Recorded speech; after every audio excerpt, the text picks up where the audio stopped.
ఎన్నికల అనంతరం రాష్ట్రంలో హింసలు చెలరేగడం బాధాకరమని కర్నూలు మాజీ శాసనసభ్యులు సిపిఎం కేంద్ర కమిటీ సభ్యులు ఎంఏ గఫూర్ అన్నారు.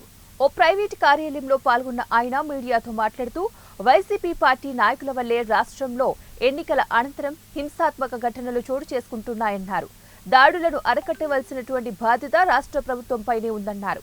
మాచర్ల, తాడిపత్రి, తిరుపతిలలో దాడులకు వైసీపీ పార్టీనే కారణమని గఫూర్ అన్నారు. ఫేస్బుక్లలో కాంగ్రెస్ పార్టీ రాష్ట్ర అధ్యక్షురాలు షర్మిలపై వైసీపీ పేటీఎం బ్యాచ్ వాళ్లు అసభ్యకరంగా పోస్టు పెట్టడం దురదృష్టకరమన్నారు. పోలీసులు వెంటనే నిష్పక్షపాతంగా వ్యవహరించి దాడులను వారు అరికట్టాలని ఆయన కోరారు. రాజంపేటలో ఉన్న చైతన్య అనే పోలీసు అధికారి తాడిపత్రికి వచ్చి ఎలా దాడులు చేస్తారని ఆయన ప్రశ్నించారు. వెంటనే చైతన్యను సస్పెండ్ చేయాలని గఫూర్ డిమాండ్ చేశారు. రాష్ట్ర ప్రభుత్వంపై తీవ్ర వ్యతిరేకత ఉన్నందువల్లే ఓటింగ్ శాతం పెరిగిందని, దూర ప్రాంతాల నుంచి సొంత ఖర్చులు పెట్టుకుని ఓటు వేసేందుకు మరీ ఓటర్లు వచ్చారని ఆయన తెలిపారు. ఓటింగ్ శాతం పెరగడం కూటమికే అనుకూలమని ఆయన ఆశాభావం వ్యక్తం చేశారు. ఫేస్బుక్ పోస్టింగ్ ఎవరు పెట్టినారు? ఎవరో అనామకులు పెడితే నేనేం మాట్లాడను. వైసీపీ సంబంధించినటువంటి పేటీఎం బ్యాచ్ కాబట్టి అరాచకాన్ని సృష్టించడమే వైసీపీ పనిగా పెట్టుకున్నది.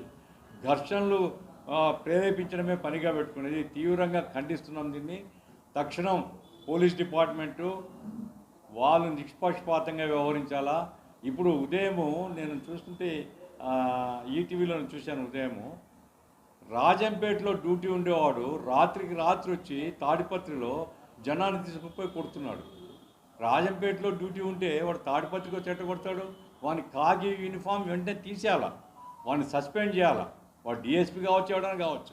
కాబట్టి నేను డిమాండ్ చేస్తున్నాను, చైతన్య అనేటువంటి డిఎస్పీని సస్పెండ్ చేయాల. ముందు అతను ఎట్లా తాడిపత్రికి వచ్చాడు, ఎవరు ఆదేశం ఎస్పీ చెప్తున్నారు నాకు సంబంధం లేదు, నేను పిలవలేదు అని.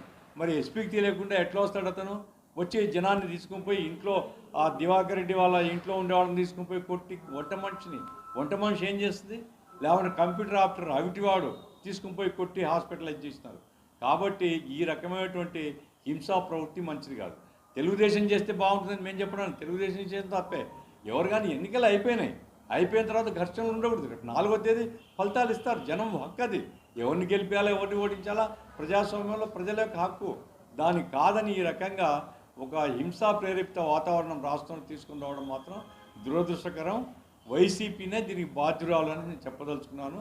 ఇప్పటికైనా సరే వాళ్ళ క్యాడర్కు, వాళ్ళ పార్టీకి వాళ్ళు చెప్పుకొని పబ్లిక్గా ఆపివేయమని వాళ్ళు అందరినీ కోరడం మాత్రం వాళ్ళ గౌరవానికి మంచిది.